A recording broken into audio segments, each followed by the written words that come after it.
to the New York Metro.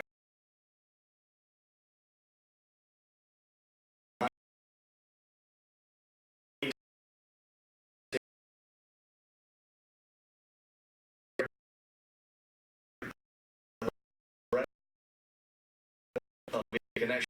So this is just more of business and commerce opportunities, as well as just tourism and travel. So we're very excited for both our companies as well as our citizens. Also, just a reminder for many of you, this week we will have a town hall meeting on Wednesday at 5:30 at the Victory Center. It'll be for District 1, and it'll be with Councilman Wu. We encourage everyone to come out and let their voices be heard. If you're certainly all over, but especially in District 1, we have several things we're looking forward to talking to. Obviously, Thursday is going to be the land swap for the YMCA, so that'll be big. We'll be discussing that, I'm sure.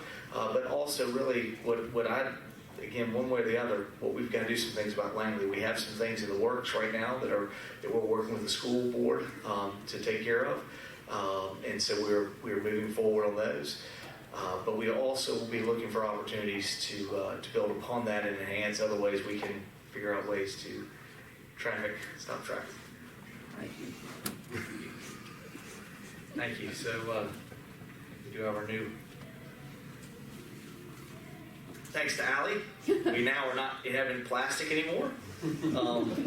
We are looking to get away from plastic, and we have our own little reusable water.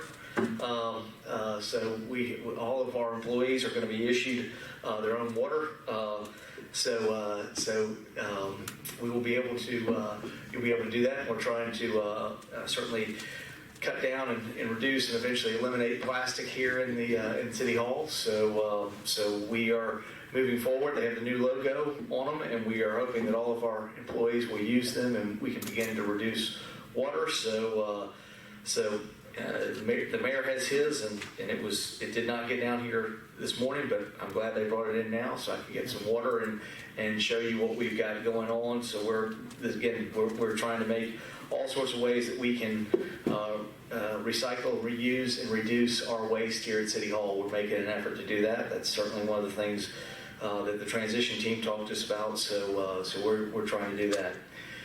Perhaps I guess before I get to one of the biggest things, I wanted to check up with. Everybody's getting one of those? I think so. Yeah. Everyone has one. Everyone has one. Yeah.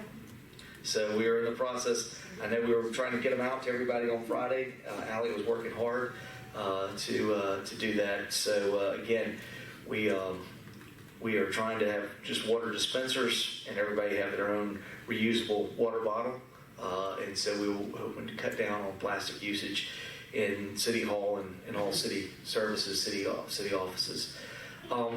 I did want to say on a sad note a little bit. This weekend was the funeral ceremony for Elizabeth Harris, who was the one shot at the Platinum Club. I visited there as family last week, and certainly express my condolences to the family. And I'm sorry with a number of things happened over the weekend. I was not able to be there. But I did want to let you know I did talk to Tommy this morning, and I know that it continues to be the number one priority for the Pensacola Police, and they are continuing to move on that and trying to solve that case. Additionally, I do know that they did make an arrest last week after we had the press conference for gun violence. We were able to make an arrest on the individual who shot the person on Garden Street. So, more than anything else, I hope that was going to be trying to get people to realize there are other opportunities to violence. We do not need gun violence in the city of Pensacola, and I really appreciate everything that Tommy and his group are doing to continue to move forward and try to find those that perpetrated this, but really doing all we can.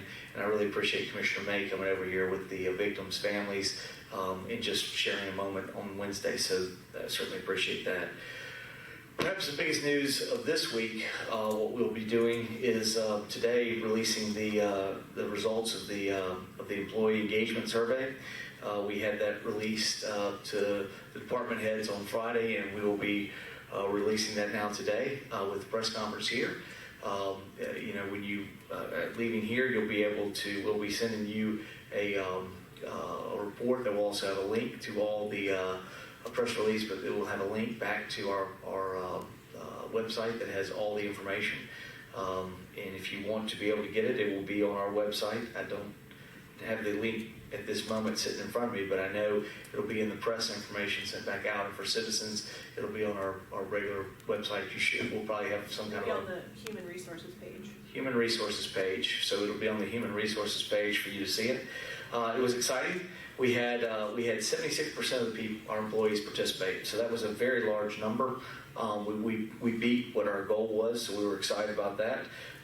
It told us a lot of things. It told us, the good news is 2/3 of our people, 76% of the people, really appear to be satisfied and they enjoy working for the city of Pensacola. Now, fortunately, only 49% of those are engaged in our job, but this is a tool. This isn't to be critical. I guess when you look at the numbers aren't there to be critical one way or the other. The numbers are to say, how can we do a better job about engaging?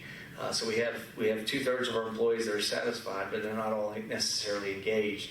If we want to be doing the best job that we can for the city and our citizens, our job is to get our employees engaged and to get them feeling good about what they do and coming to work every day and engaging and making this community better.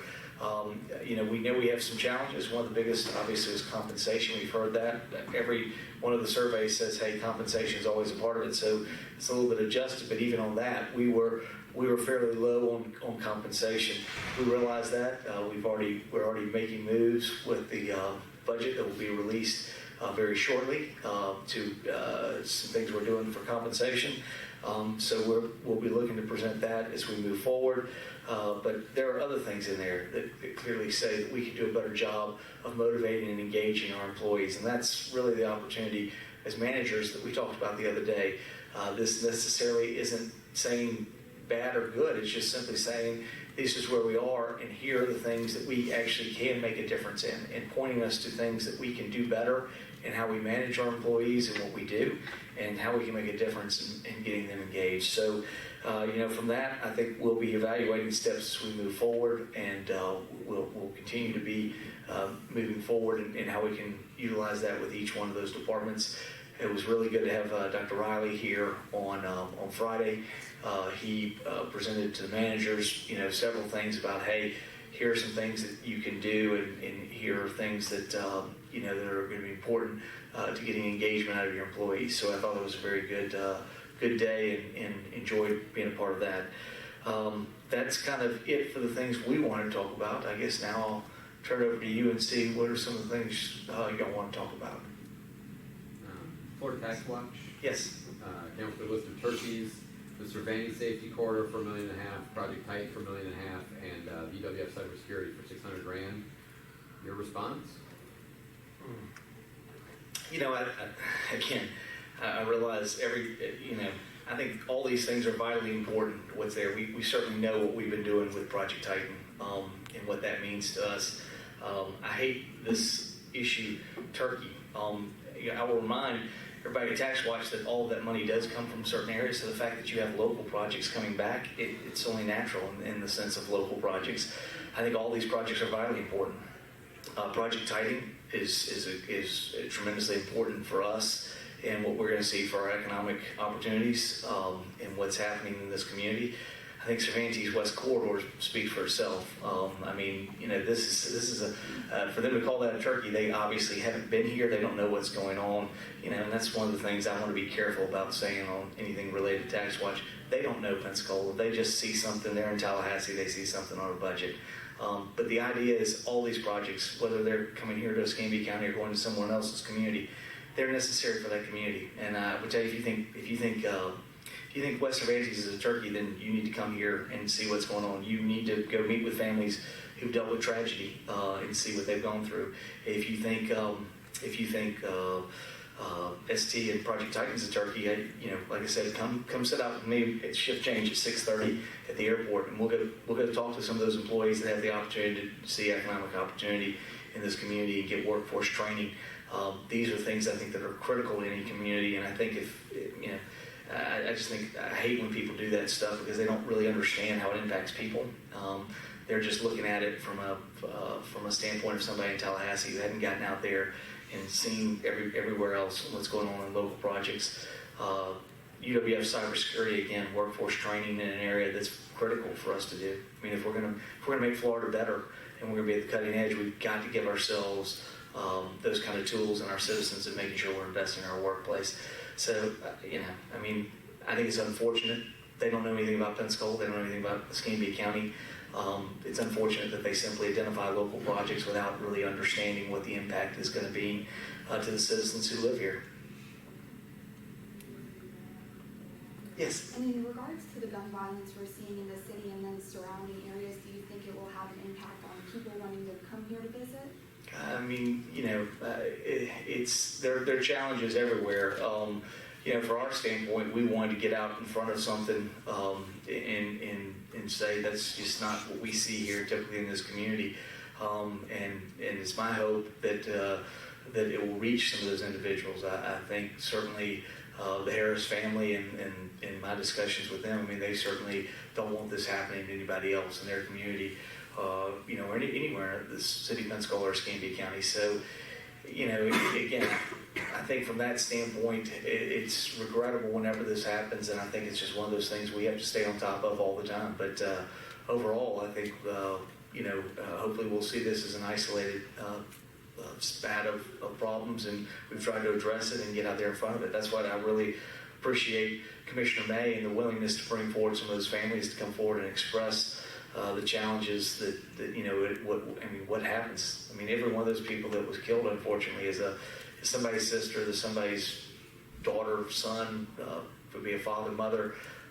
All of these things, I think when we look at it that way, it puts it in a different perspective. So, we're going to continue to stay on top of that as we can. And like I said, I talked to Chief Leiter, and he continues to say they are making good progress going forward, and it continues to be their number one project right now is still addressing that. The arrest that was made, do you know that was directly linked to the plea that you made? I have no idea if it was directly related to the plea, but I do know it was directly related to the efforts of Pensacola Police Department trying to move forward, and what we've tried to do, at least in telling people, if you see something, say something. I think that's a lot of what we wanted to do is a lot of these times, the challenge is getting people to come forward and say something. So clearly at least somebody said something, and it led to an arrest, and so we are very happy about that. And the individual who committed this act, I mean, they're going to be brought to justice, and that's what they need to be. That's what needs to happen.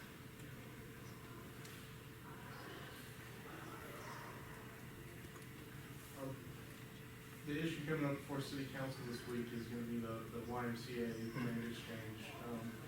Can you briefly walk through what's new in this that's come out? There's nothing new on Langley, in the Hitzman area. There's nothing new there. What we are looking at is, where are they going to go on the Vickery property, and then what are we going to do about a use agreement? So we have a swap, and then we have a use agreement, because they're going to be utilizing other parts of the park other than just the place where they're going to put a building. At this particular time, if you think about the Vickery Center, if you were kind of sitting, if you were in that parking lot where the Vickery Center would be right in front of you and the pool would be behind you. So if you can kind of picture yourself, Summit would be to your back as well. The dog park would kind of be behind you to the right. In front of you is the building, and over to the right of the building is going to be the area that we're doing the land swap. Part of that is also including the parking lot that wraps around there. What's going to happen is there's a plan to put an additional parking lot over on the west side or northwest side of Roger Scott Tennis Center that will bring additional spaces into that area. So if you have the building would actually go there, and then they would do a use agreement with being able to use both the pool that they already manage, but also a use agreement for using the current Vickery gym and building for where we're going to be having that meeting. They'll be using that for their programming services that they're doing for their kids' camp, after-school care. Those kind of things will take place at the Victory Center. The use agreement, is it 30 years, is that right? Yeah. I guess why for such a long period of time? Because to tie in with the length of their building, I mean, typically in getting in the Y doing their building and going forward, they needed a length to tie to it. So there are some things that allow for if something didn't work out, to be able to work through it. But overall, the Y is going to have that building. It's going to be their building. They're going to have the property where they're going to build their building. It will be their building within our greater park.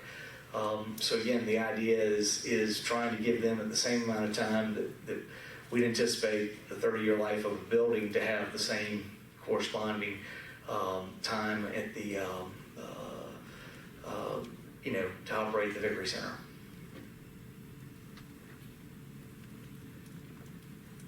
Has there been any thought, I guess, if in the future, 30 years from now, the Y decides to leave that spot, will they be selling it to a different private owner, or would they have to sell it back to the city? How does that work?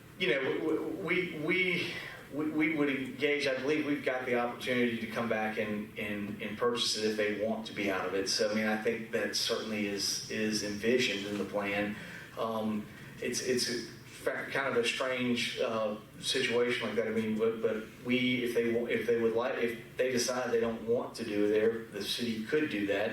I mean, we would much rather have them there operating and doing the program services. I think this is a win-win opportunity for both of us. I think we're getting enhanced program services. We're putting our assets together with their people that they have, their organization, and I think it offers from there. If something were not to work, the worst thing that would happen is we buy a new gym facility, workout facility that'd be a part of it. I think that would be the worst downside of what we end up happening. But at this particular time, I think it offers real opportunity for them to offer a secondary workout location in Northeast Pensacola. More than anything else, really continuing to figure out how to do their programming that they do, their after-school programming, which is important there at Hitzman. And again, I think one of the things as we went through this, I think the biggest pushback we had from people in Scenic Heights area was the feeling that this programming, after-school program, was going to be lost. And if we hadn't have created another opportunity for them to be in the Victory Center, it would be lost. I think the Y, and I think some of the individuals finally got the idea that the Y was leaving. I mean, the Y made that the city never. The easiest way for this whole thing to fall apart is if the Y had simply said, "Oh, we want to stay at Hitzman." They were leaving Hitzman no matter what. So, to an extent, I see the city as rescuing and keeping that after-school programming and really giving it a chance to enhance it with the Victory Center, which is a much larger, much more modern facility that both the Y thinks is a great opportunity, but the city does as well. And for us right now, there are time periods where we're not getting as much utilization out of it. We would love to turn that over, and we'd love to deal with some of these things, helping them. They're probably looking at how they can do some of that programming and help us be better at it. So I think it's going to be a win-win for both organizations.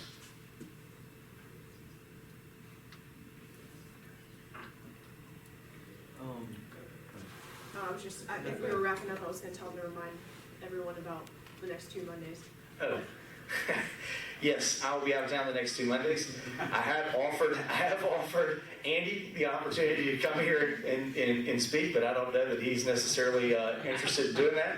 I've also offered him my radio spot, my radio interview, but we'll see what happens. But I'll be out of town the next 2 weeks, so I apologize we won't be here, but we probably could still have something. I do know next Monday, you've probably already seen, usually we don't go this far in advance, but since I'm not going to be here, we're not doing one, the escape project, and you probably saw that, the council's going to be a part of that. Now, I would have loved to have been here, but the only time we could manage to work their calendar to come back down to Pensacola was while I was out of town, and I don't want to stop this project anymore.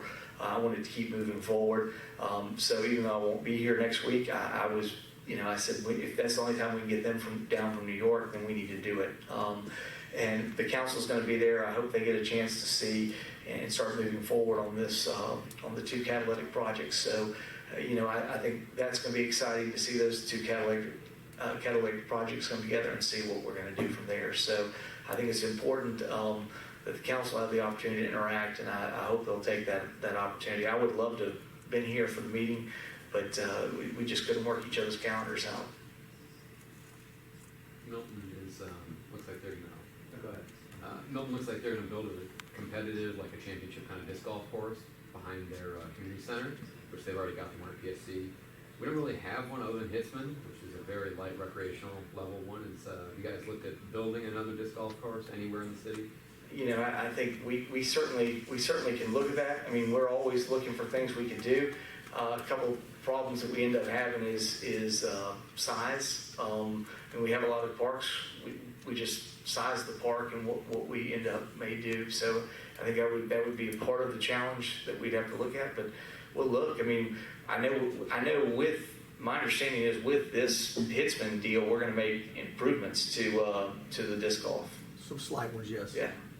So I mean, we still believe Hitzman. We want to see that continue to function as the city's disc golf. But again, from that standpoint, we have to look at regional assets. When it comes to actual real golf, we're the only ones that have a real golf course. But and I've jokingly told Gulf Breeze if they want to get a golf course, But anyways, so I mean, I don't think it's important that we duplicate every asset with every other community. I think we offer what we have. If it's not challenging enough for you, maybe this would be good, and you can go to the Milton one and they'll have a good one. I mean, we want to offer what we can, and maybe we're like a beginner course. And then you move up, but I mean, we can only do what we have the assets to do. How big a space do you need?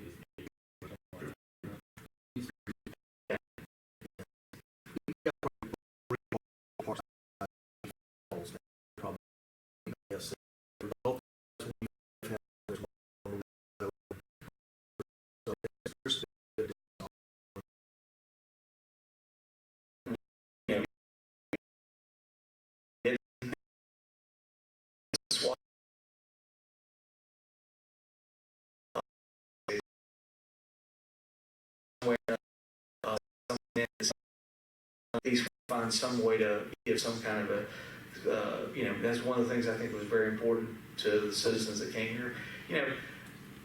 It's not perfect, but I do think we took a lot of time to listen. I really appreciate Brian and his team listening to the neighbors there. We tried to devise something that is different and what was originally posed and what I think is better fit for the area. And at the end of the day, I think really what we're seeing is we're going from 2 fields to 3 fields. I don't think it's going to be that great of an impact. And I think in some utilizations, we're actually going to see less. I know right now, I talked to somebody who lives over there this week, and they were like, oh my God, they've started those YMCA parks, and there are whistles going all the time over there right now. Obviously, if we come to a park situation, I mean, they won't be doing programming there every day. They won't be having their camps there anymore. So, I think there's going to come a time when there'll be some things that people realize it's, I think this is going to be less obtrusive with more benefit and more open opportunity, because right now you can't get on the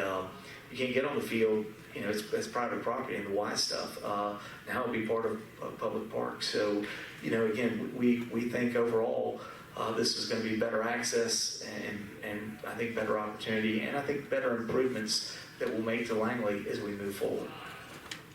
Can you talk a minute about those improvements to Langley and also what you're working on? We did.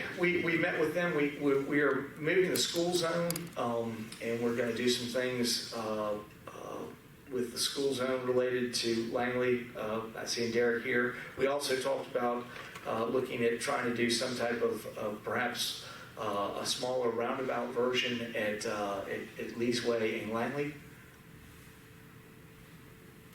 so that from that standpoint, there'll be something to traffic calm you there. And then, of course, we're either looking at a traffic signal or some type of a roundabout at the entrance to the new park and Hilltop right there. So the idea is trying to create some kind of things that would create traffic slowdown in that area, and so it's not just a straightaway. I mean, that's Langley.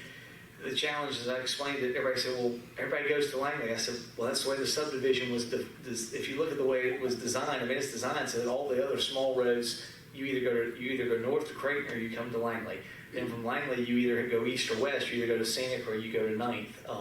It's just the way the subdivision was designed, and so you get all these people on a straight road, and it just becomes challenging for, especially when you have a school there. So we want to do what we can to create some improvements. That's one of the things we heard from everybody was speeding along there, and the volume and the number of cars and the speed of those cars. So we want to try to take some of the speed out of that and make it safer.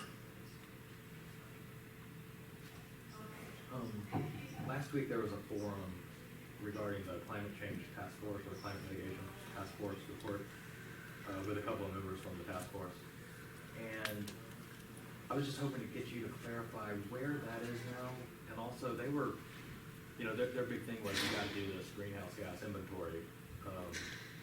Is that on the table? It's on the table. I mean, we're gonna do it at some point when I can finally get staff pulled away from a couple other projects to start this project. I mean, every time we turn around, we've got a new project, but we are going to do it.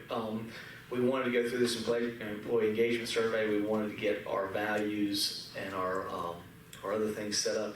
It is on there, and we are going to do it. But Like going to do it, or going to look at it?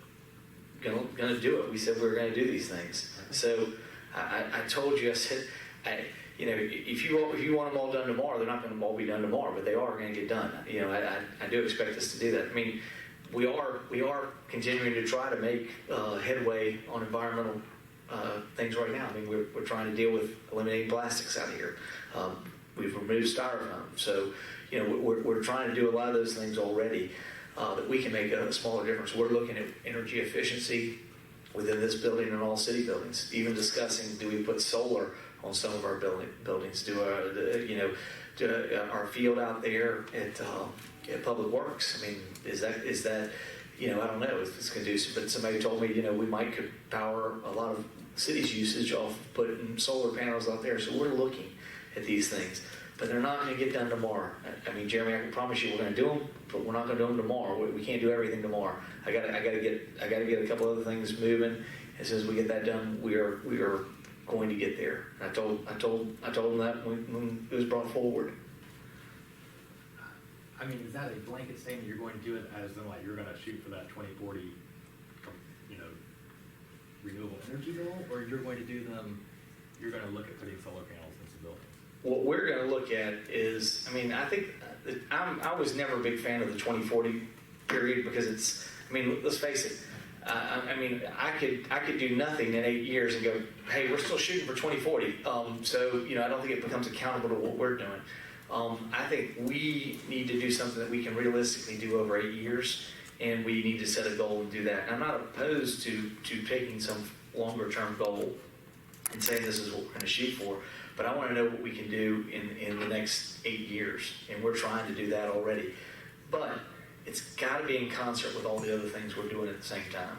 And we got a lot of things working, and I know every time we turn around, seeing Rusty here, seeing Chris here, they know I'm always asking them where we are, and then we get running off on a bunch of projects, and then we still haven't finished other projects, and people get mad because we took our emphasis off the things we were doing to go do something new. We hadn't finished, so we got to finish some things. As we finish them, we'll pick up new things, and I promise you that's going to be one of those things we're gonna do. But I would say right now, I would look at what we've done in the 6 months. We're already beginning to make inroads. We said we were going to do it, and we've started that process. And I would say, while it looks like a small thing, I mean, you all got to start somewhere. And I think this water bottle thing is part of it. Councilwoman Hill was at that meeting, and she mentioned that for the greenhouse gas inventory specifically, that perhaps y'all might use some of that $17 million that you would realize from the refinancing. I think we'll all probably look and see what's there and figure out what's going on. I mean, they certainly the council certainly looks to appropriate, and we'll have to look at all of those factors to see what we want to do.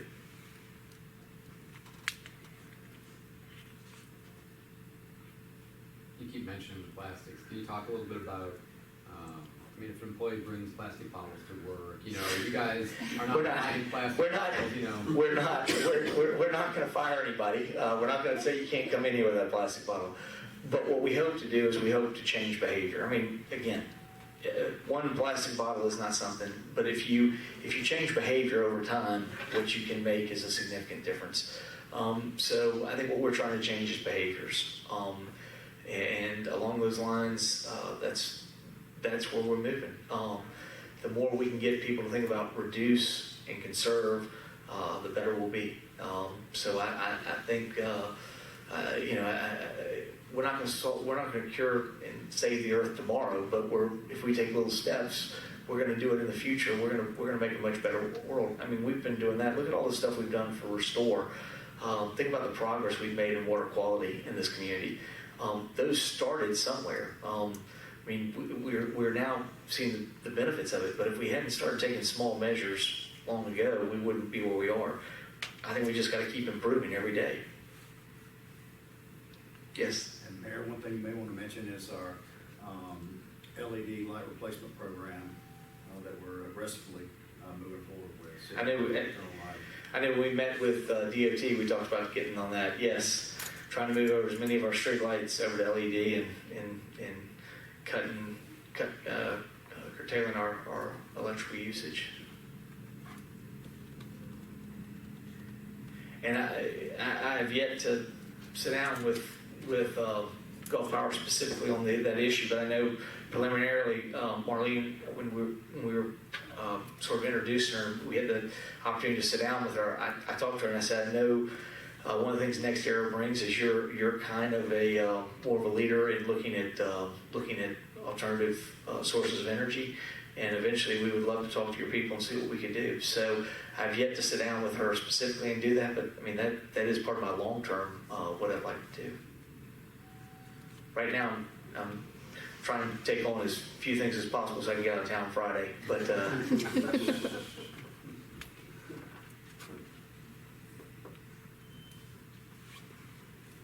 okay. Thank you very much. I appreciate it.